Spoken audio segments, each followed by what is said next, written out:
안녕하세요. 부동산 투자 전문 채널 부동산 뉴스입니다. 오늘 주제는 이사철 전세난에 빌라값 급등이 급하게 오를 것으로 보입니다. 지난해 새 임대차법 시행 이후 서울과 수도권의 전세난이 진정이 되지 않고 있는 가운데 추석 이후 가을 이사철에 전세난에 현실화할 대처 방안이 없다는 우려가 커지고 있습니다.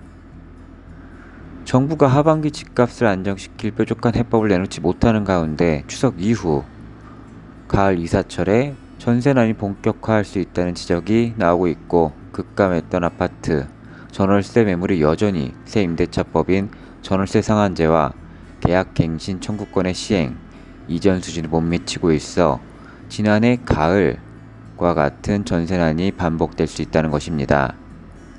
매매 가격을 안정시킬 수 있는 변수도 딱히 마땅치 않다는 지적도 있습니다.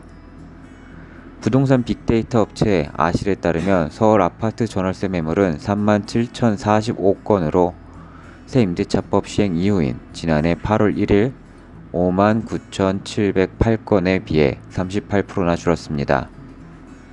기준일을 올해 8월 1일로 바꿔 정확히 1년 후에 매물을 확인해도 34,950건으로 차이가 크므로 작년에 같은 기간 경기도는 39% 줄었고 인천도 38% 줄었습니다. 현재 서울 전월세 매물량은 지난 1월 1일에 비하면 20%나 늘었지만 이달 들어서는 다시 내림세로 돌아섰습니다.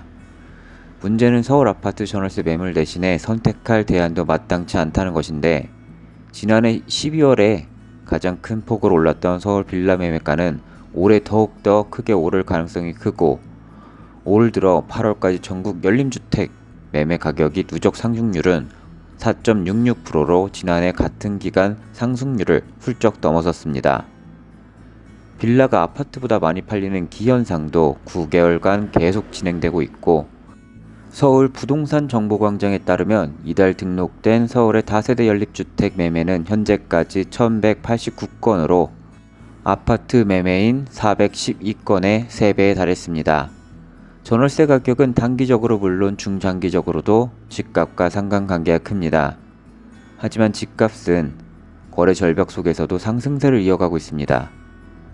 권대중 명지대 부동산학과 교수는 분양 물량도 부족하고 입주 물량도 부족하기 때문에 매매 시장과 전월세 시장 모두 강보합세가 예상된다고 말했으며, 거래량은 대폭 줄어든 상황에서 강보합세를 유지하는 기형적 경상이 계속될 거라고 합니다.